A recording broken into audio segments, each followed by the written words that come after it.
Hi, my people. Welcome back to 100 Days of Data with Miss Mailiana. It's day 14, and today we are going to continue with our data set. So, if you are watching us for the very first time, I am Francisca Mailiana Zonki, your lead tutor for this challenge. All we are trying to do is give you the basic information about data analytics from scratch for you to be able to start your data journey or your data professional journey. All right, so for today, we are going to look at pivot table, simple pivot table. We already have cleaned our data from previous days.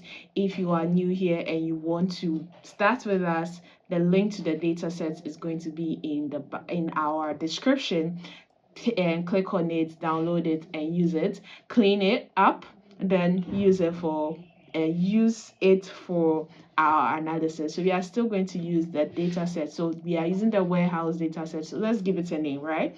Warehouse data set, and that's what we are going to be using for our pivot table. So we are going to just create one pivot table, then I explain to you what pivot tables are and what they are used. All right, so as I was starting to talk about the pivot tables on the laptop, I was like, let me come back to the board and explain in a very simple way what pivot table is all about.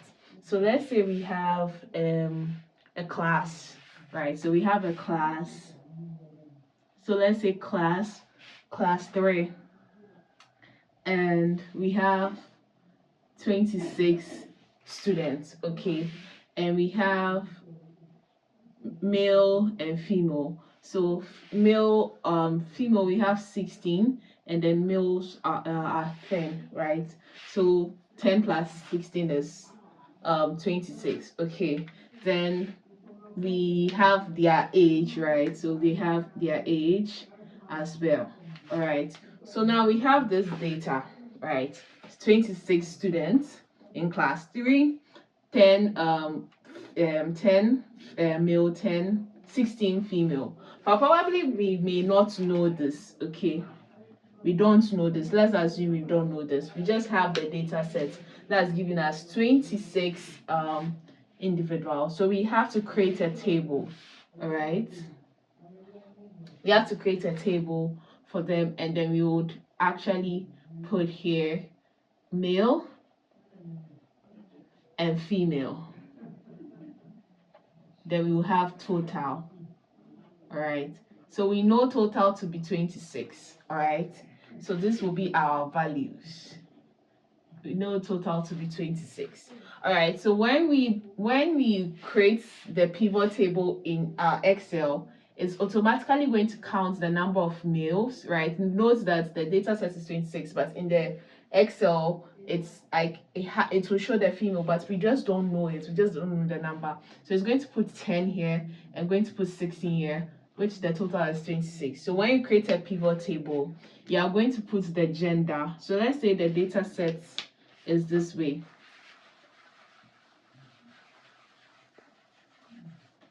All right, so we have the name, we have gender, and we have maybe their age, right? Their class, right? We know it's class 3 already, and other things. So and the name, we have numbers, right? We have their numbers. So 1, 2, 3, 4, 5 to 26. Their name will be here, their gender will be here. But I don't know the number of females, the number of males. So when you move pivot table, or when you create the pivot table, it's going to give you something like this. And how do you get here? This gender is going to be under rows. So these are your rows, okay? Row, and these are values. So you are going to put the gender in values, and it will count it for you. You're going to see that in pivot table, but that is one. Another way of you designing your pivot table would be that. So this is like you are creating a table in your notebook. This is just how it looks like. Having this understanding is just the same thing you're going to use for your pivot table on your laptop, I mean. So now we are creating the same pivot table. We are creating the same pivot table in a different design. So we are going to have Okay, I think my pen is faint. So let me use the red. So you're going to, I don't know if the red is possible, but let me use it. You're going to have the male here, okay. And then we are going to have the female here. And then the total, I think, is too much. Okay.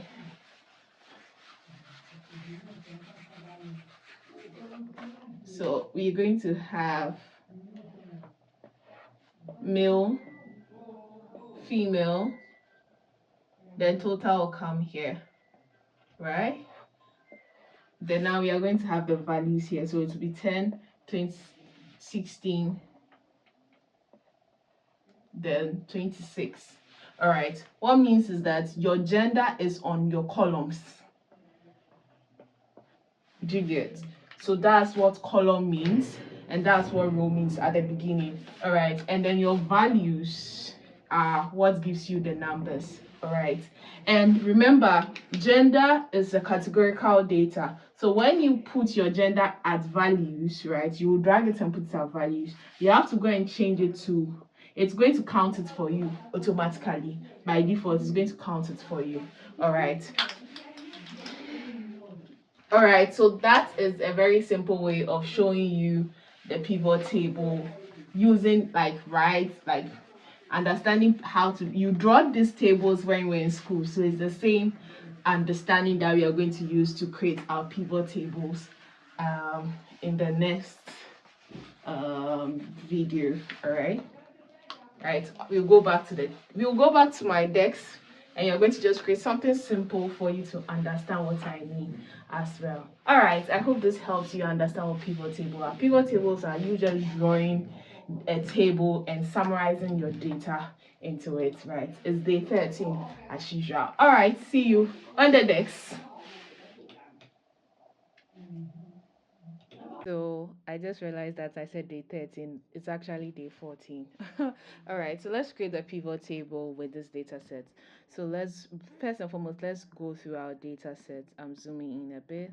Let's go through our data set to see what we have. So we have the year, month, um, item code, item description, and item type, retail sales, and all those things. So let's try to just create a table to see the month of the year and um, number of, let's see, number of item types. All right, let's just do something with the pivot table. Right, so let's create a summary. All right, so for you creating your pivot table, you just do you just select all your data. So Control A, select all the data set. Always remember your active cell is supposed to be in the data. If your active cell is outside the data and do Control A, it's going to select the data and every other empty cell. So always remember to create to put your active cell, the green thing, into your data set before you say Control A. When you do that, you go to Insert and go to Pivot Tables, and when the pop-up comes, it tells you select a table range. You've already selected your table range, which is Control A. Then now you have the new worksheet, right? It shows you choose where to place the worksheet. So always, when you are dealing with technology, when I deal with computer, just read, right? Read, all right? It says new worksheet or existing. So we want a new worksheet, so we select new worksheet and go okay. So our pivot table is created.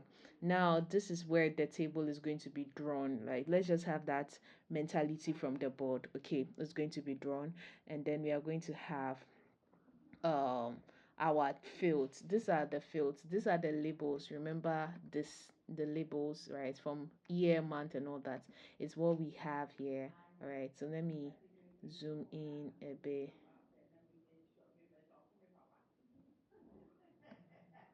Oh, I want to, okay, you let's just continue. Right, so we have year, month, this one, and we have filter, we have column, we have row, we have value.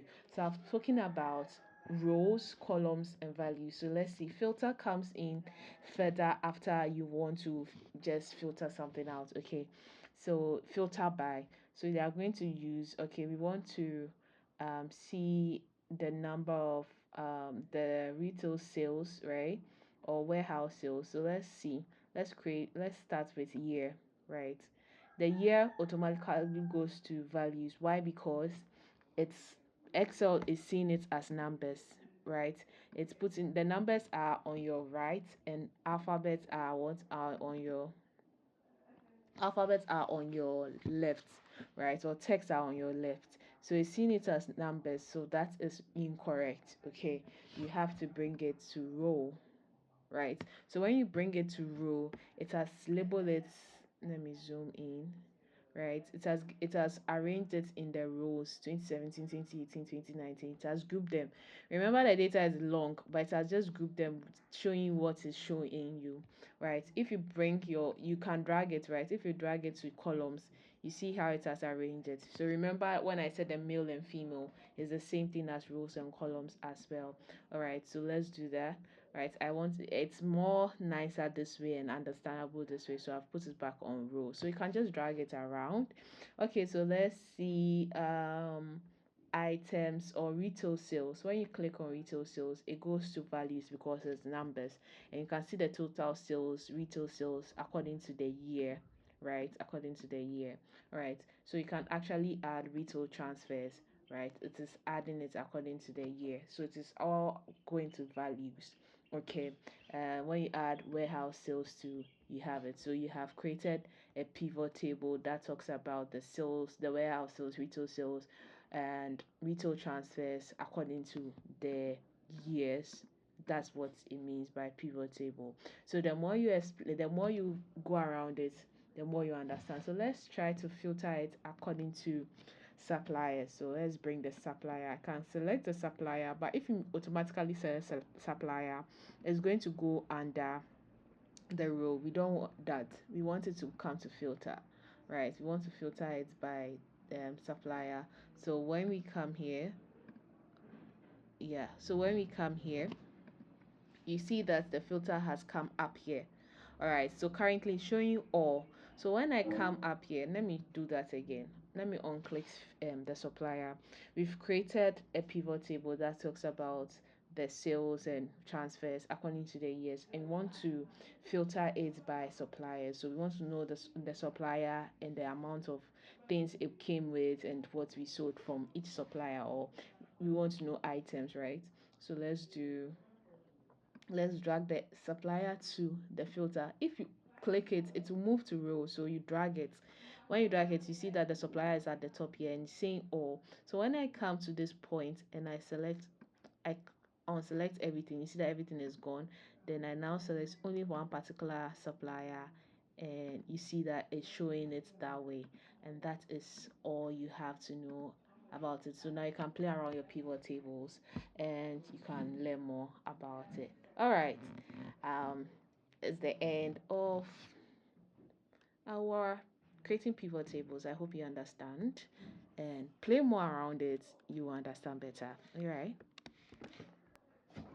All right, so we've come to the end of day 14. In fact, I almost went back to day 13 again when I was on the board. I just missed the board. All right, so we've gotten to understand what pivot table is. I hope using the board, you got a better understanding, and now coming to the laptop, you got a better understanding as well. All right, so this is what pivot table is all about, and we are going to use pivot tables to create charts in the coming days as well. Thank you so much for watching, and thank you so much for staying with us. Please share this channel to a friend who is starting their tech journey to learn data analytics. In fact, data is needed in everywhere. So even if you just want to know what it is about, come watch. Share to a friend. Tell a friend and tell a friend and tell a friend that Data with Miss Mailiana is bringing you so much information for free. All you need to do is what, subscribe and support us as well. All right, so we have a WhatsApp group to help you, right, to help you more and to have your questions and all that. So WhatsApp group link is now description, right? Tap on the link and join our WhatsApp group. I would love to hear from you more and get to know you more as well. Thank you so much for watching, and see you on day 15. Is bye for now. Bye.